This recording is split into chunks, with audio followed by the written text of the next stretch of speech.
Welcome to Ohav Shalom, Messianic congregation. And I think everyone has been here before. So, you all know about what a Messianic congregation is and about a Messianic movement that began almost 50 years ago. And we're part of it. And to the outside world, it doesn't look like that much. But in spiritual terms, it does grow by inches. So it's like a plant or a flower. If you look at it and you just keep looking at it, you can't see it growing. Last week, I'm sorry I wasn't here. I really do try all the time to be here every Saturday morning. I make about 12 trips a year back to the East Coast, and it's very hard. All day on the airplane there and all day on the back, and then when I'm there, it's very intense. So I really do try to be here every Saturday. But it's very rewarding because it feeds the vision. The more that I am involved in the Messianic movement, it feeds my personal sense of vision. And that's very important because that keeps us going no matter what. We have to look at the big picture of what God is doing because otherwise it's very, we can get discouraged. So we encourage one another. But this particular meeting was a meeting of the Executive Committee of the Messianic Jewish Alliance of America, which is the kind of a mainspring organization. It's the only Messianic organization where you can be elected to office. All the rest of them are ministries. If you've got the money, then you have your ministry. And then you hire people. But in the Messianic Jewish Alliance, there is a small office staff, but it's largely a volunteer organization. So we have an opportunity to see the big picture of what's going on and the various Messianic efforts in this country, in Israel, and around the world. So what is the Messianic vision? The Messianic vision says, all right, there has been a romance with Israel. The Bible is full of the romance of Israel. How anybody can call themselves a Bible believer and not see that Israel is at the center of the drama. There's a storyline going on here. Storyline begins 4,000 years ago. Abraham was to develop a tribe, and Abraham wasn't. He started a physical, material family and people, but he also was kind of an originator of what we might call the faith race.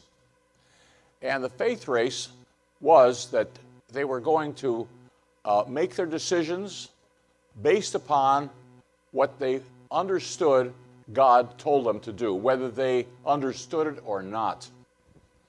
That was 500 years before Moses. There were no scriptures, there was no 10 commandments, but nevertheless, God made it possible to understand what he was saying in a way that was understandable to Abraham, Isaac, Jacob, and so on. Then we have the writings, we had the Psalms 500 years later.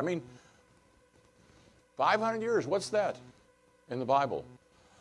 So we have, and then along come the writings, the Psalms, the Proverbs, Ecclesiastes, et cetera, and there's more progressive revelation. Then come the prophets, and that explains what was written before.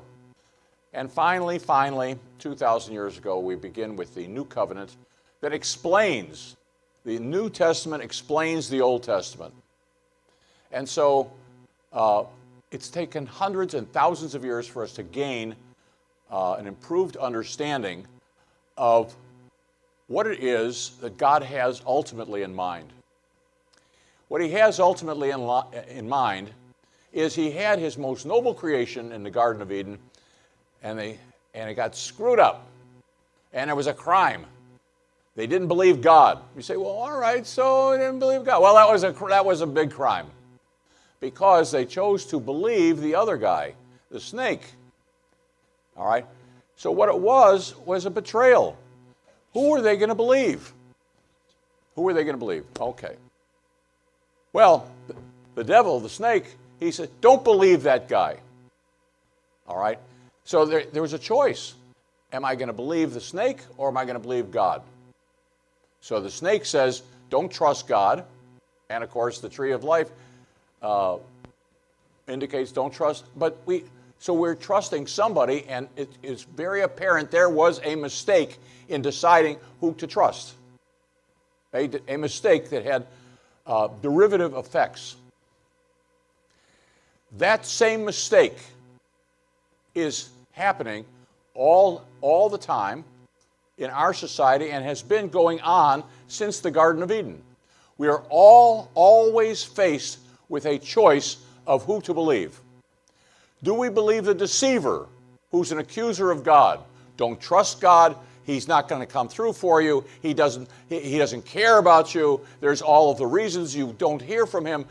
You're a bad person anyhow. And he creates a deception of reality based upon our senses, which have been corrupted. And so every day we tend to believe the deceiver, but that's not reality. The reality is what God says. That's reality. All the rest of it is a big lie.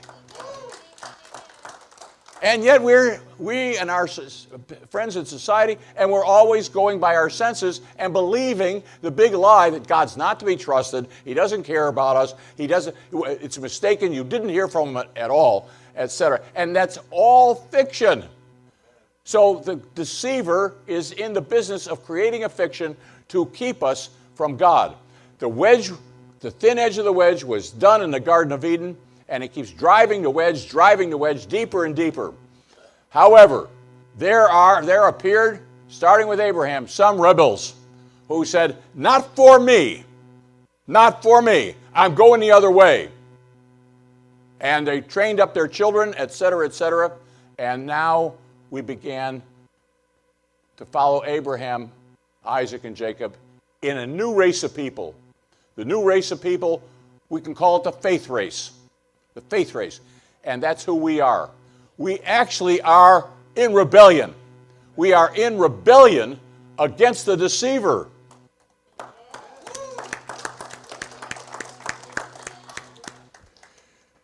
So the deceiver he's always giving us the contrary message. Don't show up. You don't need to do it this week. I don't need to give. I don't need to do that. It's not really worthwhile. I'm going to get around to it next month, next year, maybe even tomorrow. Okay? But there's always a reason that the deceiver gives us to shy away from the things of God.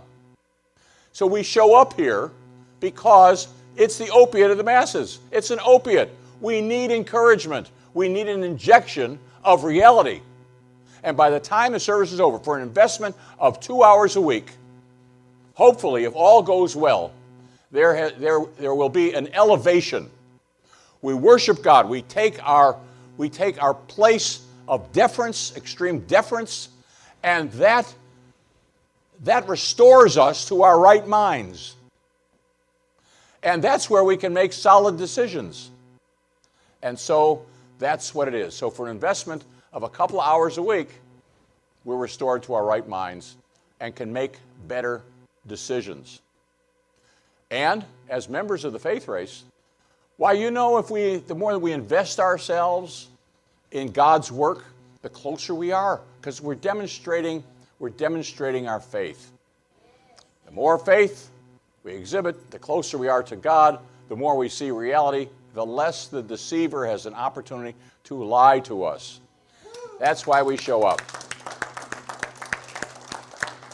And ultimately, God says, I'm going to do a little bit over here and a little bit over there. And over a long period of time, where it's all headed is there's going to be a restoration of the Jewish people as a testimony, and that will be the first part of my long-term plan, that first it happens to the Jews, and then it happens to the world. The canary in the coal mine. So God has preserved the Jewish people as a testimony to keep his storyline alive. And that's ultimately what it is. So, at a small, shrunken level, a small group of Semites, God means to have fully restored. Ezekiel 39:28 says, I will leave none of them in the countries anymore. At some point in history, it will be seen that that is a true prophecy. The Jews will be, anybody who's left being a Jew will be in Israel. I don't know whether that's 20 years or 200 years, but it's going to happen. And that is only the first shoe dropping. It will run in parallel because God means that to all happen for the entirety of the human race. He is not going to leave it alone that the devil has to say so here. The devil fell from heaven. He's now called the prince of the air. Boy, I'm feeling a sermon coming on.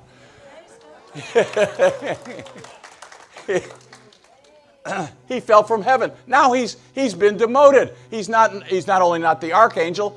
Why, he's fallen from heaven. He's now just the prince of the air. He just has dominion over things within Earth's atmosphere. That's all. He shrunk. He used to be a big shot for the entire universe, galaxies. But he's fallen. Now he's just got perimeter planet Earth. But he's still falling. It's not that he's a fallen angel. He's a falling angel. His falling never stops. And so soon he will finally fall from out of the atmosphere and into a shrunken perimeter of now he's going to appear. At that time he's going to appear on the face of the earth and he's going to try to run things. And that will go on for a short time. And finally the gig will be up and he will continue to shrink his perimeter to the inside of the earth. Deeper and deeper, down and down he goes. And finally, to the center of the earth, under our feet. Imagine what it will be for human beings to never have hatred, never have temptation, never have a desire for adultery, never have that the sin inclination will be gone and buried where it's hot, hot, hot. That's coming.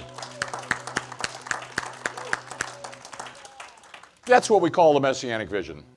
Okay. We thank you, Father, Lord of heaven and earth.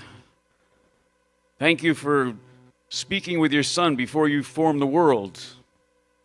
Thank you for knowing that man would fall in the garden.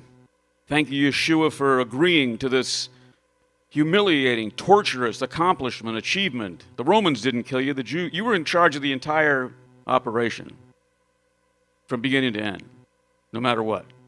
They knew you were God. They knew you were the Messiah, and they had to deal with you, and that's what they did. But you called all the shots at your own crucifixion and your resurrection. Who can trace your marvels to their source? Thank you for speaking things into existence, for your boundless realms. Thank you for the Israelites do not have to build a $150 billion iron dome to protect Jerusalem. If they believed God, they don't have to do any of that. It's a waste of money. God can intercept all those incoming missiles. God has a plan for Jerusalem. He chose Jerusalem as his footstool. It's the center of his world. And he's coming back. His Son is glorious. His Son said, in Hosea, he says, I'll go again and return to my place. And in their affliction, they will earnestly seek me. That's Yeshua talking. Yeshua is the Word. The Word became flesh.